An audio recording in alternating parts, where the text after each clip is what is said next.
আলাইকুম, কেমন আছেন সবাই? আশা করি সবাই ভালো আছেন। আমিও ভালো আছি। সো আজকের ভিডিওতে আমরা দেখব যে অ্যাডোবি প্রিমিয়ার প্রো দিয়ে কিভাবে একটা শাইনিং ইফেক্টস ক্রিয়েট করতে হয় সেটা দেখব। সো কথা না বাইরে ডাইরেক্ট আমরা কাজে যাব। আমাদের যে অ্যাডোবি প্রিমিয়ার প্রো যে সফটওয়্যারটা আছে সেটা আমরা ওপেন করে নিলাম। আমরা এখান থেকে কিন্তু কিছু এখান থেকে ক্রিয়েট করে রাখছি। যদি আমরা এখান থেকে একটু এই যে আমাদের একটা লাইটিং কিন্তু এর শাইনিং ইফেক্টস চলে আসছে। তো এইটাই কিভাবে ক্রিয়েট করতে হয় সেটাই দেখব। সো কথা না বাইরে ডাইরেক্ট ভিডিও যাচ্ছি। তার আগে একটা কথা বলে নেই, সেটা হলো যে আমার চ্যানেল যদি নতুন হয়ে থাকেন তাহলে অবশ্যই কিন্তু সাবস্ক্রাইব করবেন এবং বেল আইকনে ক্লিক দিয়ে রাখবেন যাতে করে নতুন ভিডিও আপলোড করার সাথে সাথে আপনার কাছে পৌঁছে যায়।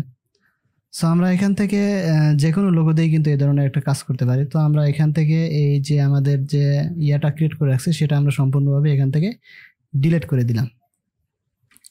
তো ডিলিট করে দিয়ে আমরা যে কোনো একটা লোগো কিন্তু যে কোনো লোগো দিয়ে কিন্তু আমরা কাজ করতে পারবো। সো আমরা এখান থেকে যে কোনো একটা লোগো এখান থেকে নিয়ে আসলাম। নিয়ে এসে দেখতে এখান থেকে কিন্তু আমরা দেখতেছি যে কোনো রেজুলেশনের যে কোনো লোগোই আমরা এখান থেকে নিয়ে এসে কাজ করতে পারবো। তো আমরা এখান থেকে আমরা এটা একটু ছোট করে নিচ্ছি। ছোট করে নিয়ে আমরা এই স্কেলটা একটু কম আছে তাই স্কেলটা একটু বাড়িয়ে দিচ্ছি। এখান থেকে আমরা স্কেলটা একটু বাড়িয়ে দিচ্ছি যাতে করে আমাদের এটা দেখা যায়। তো এইটার উপরে আমরা যদি এরকম ইফেক্টস অ্যাপ্লাই করতে চাই তো আমরা এখান থেকে অ্যাপ্লাই করার জন্য আমরা চলে যাব আমাদের যে ইফেক্টস আছে ইফেক্টস আছে সেই ইফেক্টসে যাওয়ার পর এখান থেকে যে লাইটিং আমরা দেখি তাহলে আমাদের অ্যাডজাস্টমেন্টের মধ্যে কিন্তু আমাদের যে অ্যাডজাস্ট আছে অ্যাডজাস্টের মধ্যে আমাদের লাইট ইফেক্ট আছে। আসলে এখানে লাইট ইফেক্টটা আমরা এখানে অ্যাপ্লাই করে দিব। অ্যাপ্লাই করে দেওয়ার পরে আমরা যদি যাবো হলো ইফেক্ট কন্ট্রোলে, আমাদের যে ইফেক্ট কন্ট্রোল আছে সেখানে চলে যাব। যাওয়ার পরে আমাদের এখানে কিন্তু চলে আসছে। তো আমরা যখনই এখানে করছি তখন কিন্তু এখানে একটা লাইটটা বেড়ে গেছে। আমরা যদি কম্পেয়ার করি তাহলে আমরা বুঝতে পারবো। তো আমরা এখান থেকে একটা গুগল কম নিয়ে আসলাম।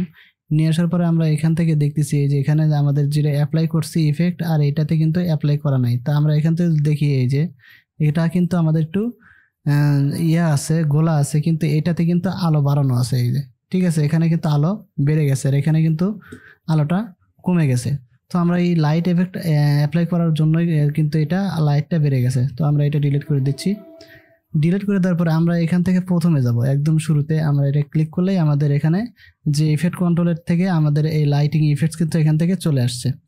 আসার পরে এইটা আমরা কি করব, এটা মাস্ক করে নেব। তো মাস্ক করার জন্য আমরা এখানে কিন্তু দুই ধরনের শেপ আছে, এই একটা শেপ আছে এবং পেন টুল আছে। এখান থেকে আমরা যে কোনোটা নিয়ে আমরা করতে পারবো। তো আমরা যদি এটাতে না বুঝি তাহলে আমরা এখানে ডাইরেক্ট পেন টুল দিয়ে বলবো। পেন টুল দিয়ে আমরা এখান থেকে এইরকমভাবে একটা যে আছে আমাদের রেক্টাঙ্গেল আছে সেই রেক্টাঙ্গেলের মতো একটা এঁকে নিব। তো এখান থেকে আঁকার সাথে সাথে কিন্তু এখানে আমাদের যে ইফেক্টটা ছিল সেটা কিন্তু আমাদের এই মাস্কের মধ্যে কিন্তু চলে গেছে। এখন যদি আমরা একটু অ্যানিমেশন করাই তাহলে কিন্তু আমাদের বুঝতে একটু সুবিধা হবে। তো এখান থেকে আমরা এই মাস্ক যেটা আছে, মাস্ক পাথ যেটা আছে, এই মাস্ক পাথ দিয়ে আমরা মূলত অ্যানিমেশনের কাজটা করাবো। তো মাস্ক পাথ যেটা আছে এইটা আমরা সিলেক্ট করবো। এখান থেকে সিলেক্ট করার পরে আমরা এখান থেকে একটা কি ফ্রেম নিব। নেবার পরে আমরা উপরের যেটা আছে সেইটা আমরা সিলেক্ট করব। করার পরে আমাদের এই যেটা আছে এইটা আমরা এই লাস্টের দিকে নিয়ে আসব। নিয়ে আসার পরে আমরা এইখান থেকে এইটা আমরা এই পাশে নিয়ে আসব। নিয়ে আসার পরে আমাদের এখানে কিন্তু কি ফ্রেমটা সেট হয়ে গেছে। তো আমাদের এখানে আলো কম আছে, আমরা একটু আলোটা বাড়িয়ে নিচ্ছি। এই যে আমাদের যে লাইটিং আছে, আমাদের যে সিটি যেটা আছে ইন্টারসিটিটা আমরা এখান থেকে 100 করে দেবো। 100 করে দিলে আমাদের কি হবে, এই আলোটা একটু বেড়ে যাবে, দেখা যাবে। এখন যদি আমরা একটু এখান থেকে একটু প্লে করি, এই যে মাথা থেকে এখানে যদি একটু প্লে করি তাহলে কিন্তু আমরা বুঝতে পারবো এখান থেকে। তো এখানে আমরা যদি এইভাবে দেখি, এই যে এখান থেকে আমরা যদি একটু প্লে করি এইভাবে,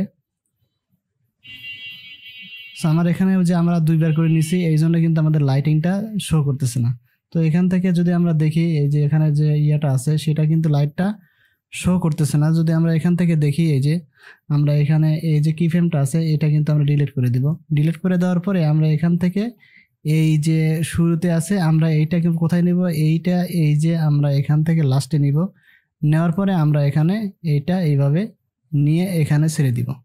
তো এখন যদি আমরা একটু প্লে করি তাহলে কিন্তু আমরা বুঝতে পারবো এই যে আমাদের কিন্তু শাইনিংটা চলে আসছে। এখন যদি আমরা দেখি এখান থেকে, এই যে এখান থেকে যদি আমরা দেখি এখানে আমাদের শাইনিংটা কিন্তু চলে আসছে। তো মূলত আমাদের যে ইফেক্টস আছে এখানে আমরা মূলত আমাদের লাইটিং যে ইফেক্টস আছে সেটা দিয়ে আমরা একটা শাইনিং ইফেক্টস কিন্তু ক্রিয়েট করে নিতে পারবো। সো আমরা এখান থেকে যদি দেখি, এখানে আমরা যদি বারবার একটু প্লে করি, এই যে আমরা কিন্তু বুঝতে পারতেছি যে এখান থেকে এইটা আমাদের সুন্দরভাবে কিন্তু হয়ে গেছে। আমরা একটু করছি, লং টাইম নিছি, তাই এটা হয়েছে। যদি আমরা এখান থেকে চাই একটু দ্রুত গতিতে নেওয়ার জন্য, তাহলে আমরা এটা একটা চাপিয়ে দিলে এটা কিন্তু দ্রুত গতিতে হয়ে যাবে। যদি আমরা এরকমভাবে দেখি, এই যে এখন কিন্তু আমাদের এটা কিন্তু দ্রুত গতিতে হয়ে গেছে। সো মূলত আমাদের যে শাইনিং ইফেক্টস আছে মূলত এরকমভাবে ক্রিয়েট করে। সো আজকের ভিডিও এ পর্যন্তই, দেখা হবে নতুন ভিডিওতে। সে পর্যন্ত ভালো থাকবেন, সুস্থ থাকবেন। আর যদি চ্যানেলটা ভালো লাগে তাহলে অবশ্যই সাবস্ক্রাইব করে দিবেন। আর যদি ভিডিওটা ভালো লাগে তাহলে অবশ্যই লাইক, কমেন্ট, শেয়ার করে দিবেন, যাতে করে নতুনরা এগুলো শিখতে পারে। সো আজকে বিদায় নিচ্ছি। আল্লাহ হাফিজ।